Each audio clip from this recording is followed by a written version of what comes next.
Salam sejahtera diucapkan kepada Tuan Pengerusi Majlis, barisan panel hakim yang bijaksana, para guru yang dihormati serta rakan-rakan seperjuangan yang saya kasihi. Nama saya Hausuneng, seorang pelajar tingkatan 6. Saya berdiri di sini sebagai seorang anak Malaysia yang berazam untuk melihat negara ini terus maju, aman dan bersatu. Tuan-tuan dan puan-puan, rukun negara bukan sekadar rangkap yang kita hafal semasa perhimpunan sekolah. Ia bukan juga sekadar tulisan pada dinding dewan atau helaian dalam buku teks. Rukun negara adalah roh kepada perpaduan kita, asas kepada kemajuan negara dan panduan dalam menghadapi cabaran globalisasi yang semakin mencabar. Hari ini, saya ingin menyentuh 3 prinsip utama yang sangat relevan dalam membentuk negara yang stabil dan beretika, iaitu kesetiaan kepada raja dan negara, kedaulatan undang-undang, serta kesopanan dan kesusilaan. Hadirin yang saya hormati, prinsip pertama, kesetiaan kepada raja dan negara.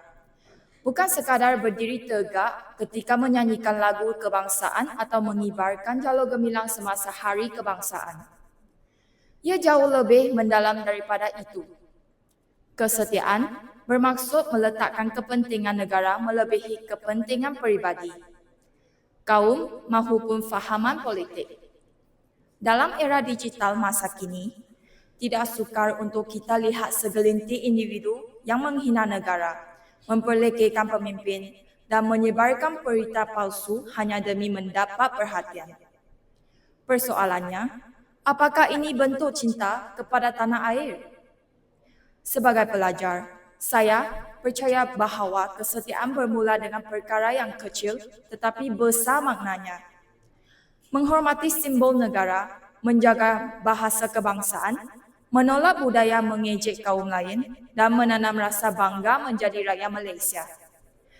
Jika kita mencintakan negara ini, kita pasti sanggup mempertahankan maruahnya, bukan merosakkannya.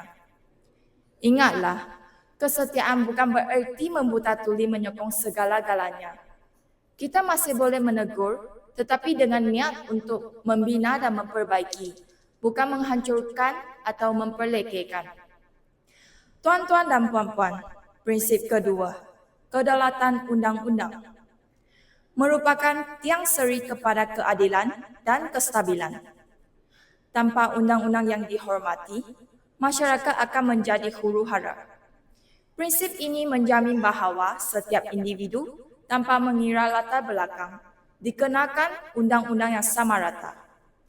Namun, kita tidak boleh menafikan bahawa masih terdapat isu seperti penyalahgunaan kuasa, rasuah dan pilih kasih yang membelenggukan masyarakat.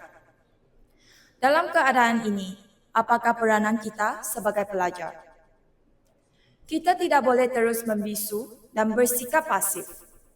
Kita mesti menjadi generasi yang celik undang-undang, yang tahu hak dan tanggungjawab kita sebagai rakyat.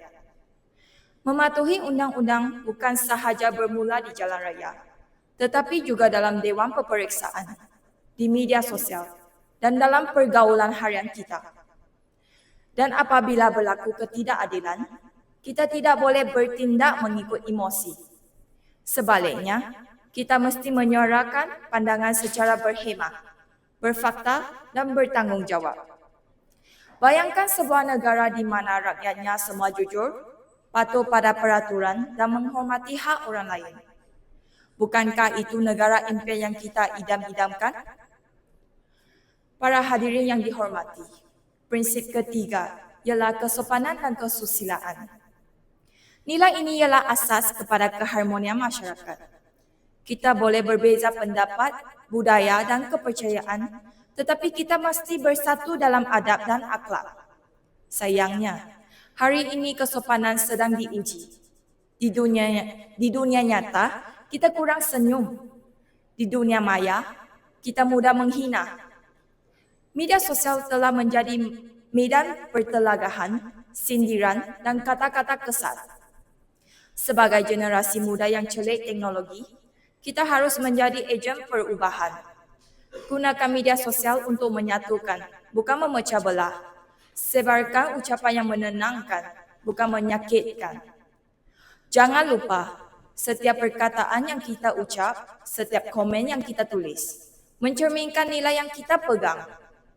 Kalau kita mahu Malaysia dihormati di mata dunia, kita mesti bermula dengan membina peradaban yang penuh kesopanan dan kasih sayang. Hadirin yang saya muliakan, 3 prinsip yang saya huraikan hari ini bukanlah sekadar slogan di mulut. Ia adalah kompas moral kita sebagai rakyat Malaysia.